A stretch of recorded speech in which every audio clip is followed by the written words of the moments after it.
Thank you. Yes, happy birthday. Oh, Thank you. Let me I'm just feeling it. No, you're too young to say that. It's certainly different. I certainly harder than 10 years ago. Oh, Yeah. that is true. Maybe it's the kids. Yeah. Possibly. All right, let's go. We know that during the leadership stuff, we get to see the emotional struggle too with everything. Yes. Yeah, and it's a different. It's his leadership part is also very different than when he led Hunters against the Bridgeville Letters. Yeah. That was him going like, okay, I gotta buck up and hold my side of hold my fort down.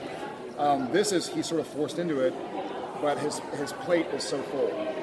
Jack, who he's always taken a liking to and tried to look out for, is now a broken kid. Last year he was a being that we didn't really know how to. Sam legitimately cared about him, but there's also fear. It was like, last time he yelled, he blew us across the wall, so was he going to snap his fingers and blow me up by accident? This year, there's none of that. He's lost all his grace. Sam also has 30 hunters from another planet living in the Middle Letters bunker. So you got to tell them how to hack a computer and where to buy toilet paper down the road. You know what I mean? Mm-hmm. And these also, so the hunters, the Apocalypse World Hunters and Sam have a similar desire and motivation, but it's also just ever so slightly different. In that Sam wants to save Dean, the hunters want to kill Michael. Not because they don't like Dean, but Michael destroyed their planet. He killed their families.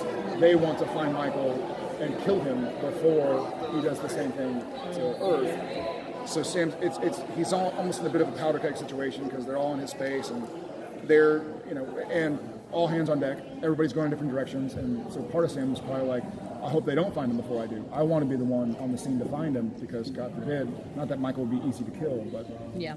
it'd certainly be possible to hurt his vessel. Well, you have that destiny aspect of, Sam and Dean being born from Lucifer and Michael. And, we've come together, you've already gone through that, and you've had so much trauma. Sam had so much trauma after that with Lucifer for so many years, which you finally got to verbalize in season 13. So how is that going to be for Sam and Dean, with Dean meeting his part of the destiny now? Yeah. And what that was like in 13 to finally address that. That was awesome. I adore the I think we were Sam all Lucifer, waiting for it. That's been oddly enough, that's been one of the greatest joys of doing the show. Is exploring Sam and his devil. And I love the dynamic they have. I'm very protective of it. Dean, as we've seen in the past, and this is a bit of assumptions, but he's not really the type to open up and go like, man, I want to talk about something maybe sad. That's just not who he is. But Sam, wonderfully, is, like you touched on, sort of uniquely qualified to do it. So is Cas. So there's almost a big blessing of, I can see Sam and Dean saying, hey, I'm sorry, Sam and Cas saying, Dean, let's talk about this. We've almost been there, and Dean kind of wanting to move on because we still have a problem. I presumably, if Dean comes back and Michael's not gone, then Michael will still be somewhere. In someone. So we're not going to, Dean's not going to be the type to just sit down and try and hash it out by talking.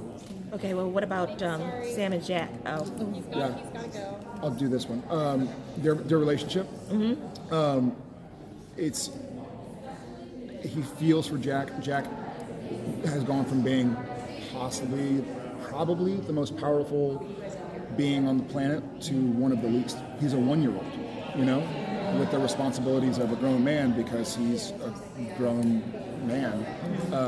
So he's in a very dangerous position where Jack has been able to go bang and kill 300 demons or whatever. Now he's a very lean human, who's been around for a year but has never been properly trained because he's never needed to.